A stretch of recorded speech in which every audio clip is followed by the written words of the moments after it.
ایک بندہ مجھے کہنے لگا شیخ زکریا کی فضائل اعمال میں ضعیف روایتیں لکھی ہوئی ہیں، فضائل اعمال میں ادھر ادھر کی باتیں ہیں، اور تو میں نے قرآن کو چھوڑ کے اردو والی کتاب پڑھنا شروع کر دی۔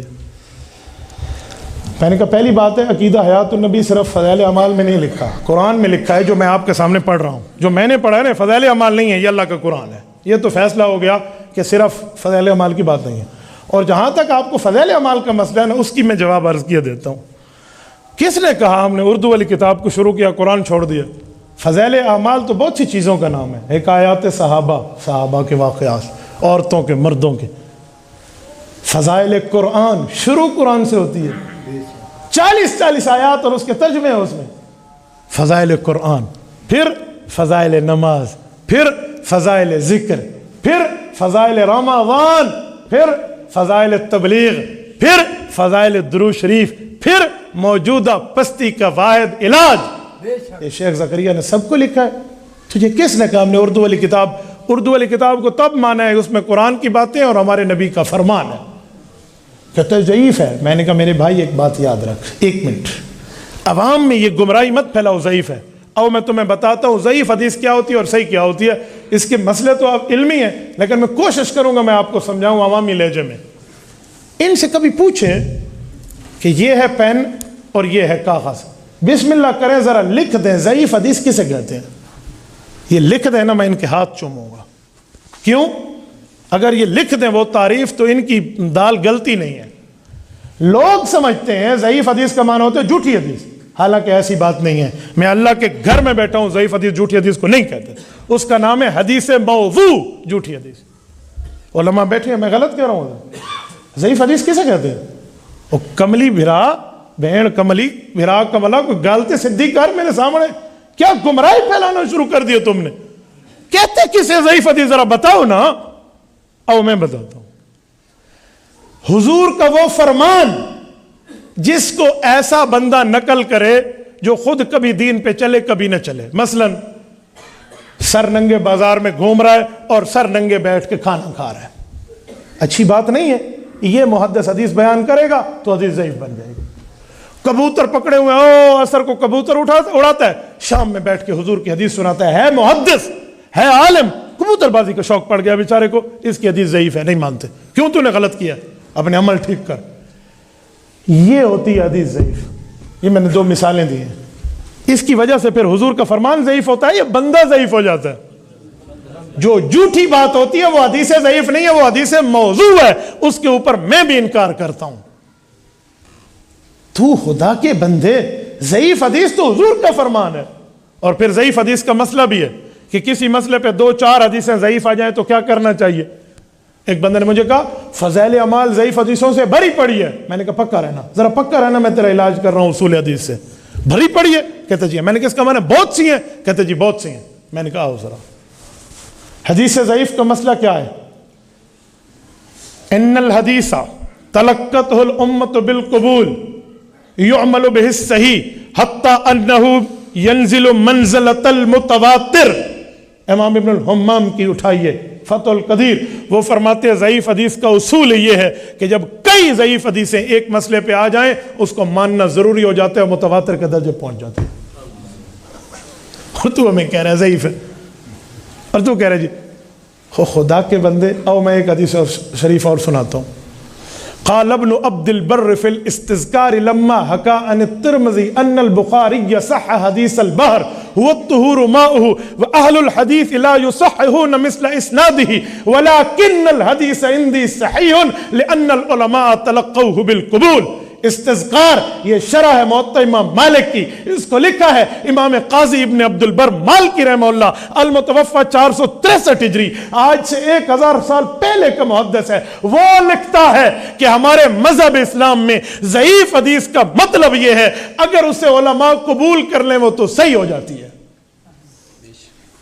یار تم نے کبھی اصول حدیث پڑھے ہوتے، اصول حدیث سمجھے ہوتے تو کبھی نہ کہتا فضائل اعمال ضعیف حدیثوں سے بھری پڑی ہے۔ شیخ زکریا عالم تھے، فاضل تھے، محقق تھے، جید تھے، فقیہ تھے، محدث تھے، مفسر تھے، تبلیغ میں اعلیٰ درجے پہ تھے، مبلغ تھے۔ وہ سمجھتے تھے ضعیف حدیثیں اکٹھی کر لیں 2 4 5 وہ صحیح کا درجہ ہو جاتا ہے. اسی لیے اس نے صحیح کتاب لکھی ہے. اور تجھے اصول نہیں پتا تھا, تجھے اصول نہیں پتا تھا, تو بیچارہ پریشان ہو گیا. میں ایک مثال دیتا ہوں, توجہ رکھنا, سمجھانے کے لیے دے رہا ہوں, ورنہ حدیث پاک سے کیا نسبت عام چیز کی. آپ کی گاڑی جا رہی ہے, روڈ پہ گاڑی پنچر ہو گئی ہے, آپ کیا کرو گے؟ وہیں چھوڑ دو گے یا ٹائر کو نکال کے اسٹیپنی لگاؤ گے؟ اسٹیپنی لگائیں گے. اسٹیپنی تو چھوٹا ٹائر ہوتا ہے, کیوں لگائیں گے؟ 3 تو ٹھیک ہے نا, کسی نہ کسی طریقے سے چل جائے گی نا. ان 3 نے اسے قبول کر لیا, گاڑی چل پڑی ہے. یار جہاں پر صحیح حدیثوں کی تائید میں ضعیف حدیث آ جائے, تجھے کیا لگا ہوا ہے وہاں پر؟ خدا کے بندے تھوڑی سی اصول حدیث سمجھ لو, کچھ اصول حدیث پڑھ لو. بڑے بول سے رب بچائے, میں تخصص فی الحدیث میں اپنے شاگرد علماء کرام کو اصول حدیث پڑھاتا ہوں, اس پر ہفتے گزر جاتے ہیں.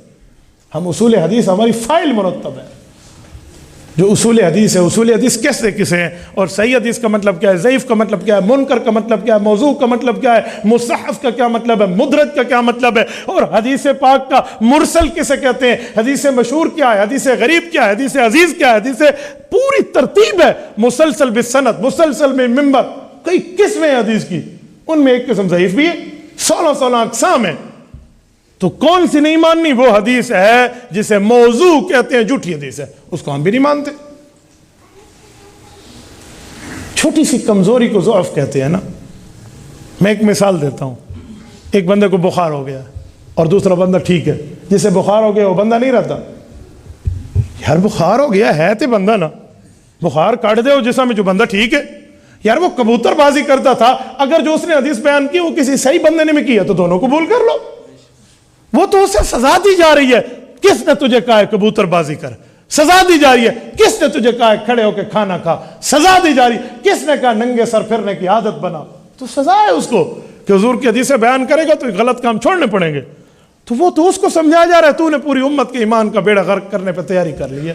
کچھ سمجھو. اس لیے ضعیف حدیثیں اور یہ باتیں علماء کے سامنے نہیں چلتی.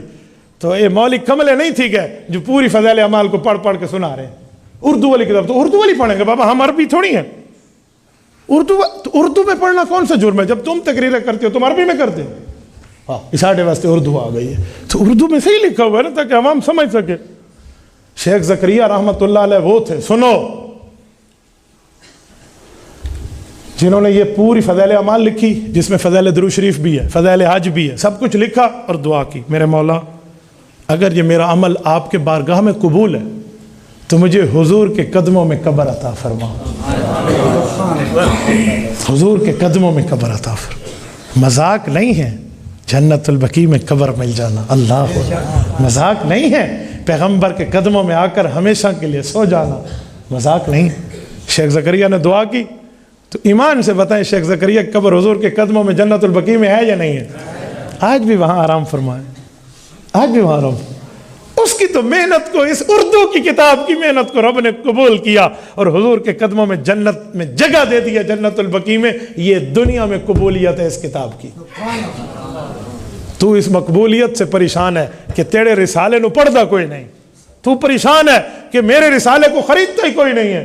اس لیے تجھے شیخ زکریا پر بات کرنا آ گئی ہے. میٹھا میٹھا ہپ ہپ, کڑوا کڑوا تو ہم یوں نہیں کرنے دیں گے. تبارك الذي نزل الفرقان على عبده ليكون للعالمين نذيرا.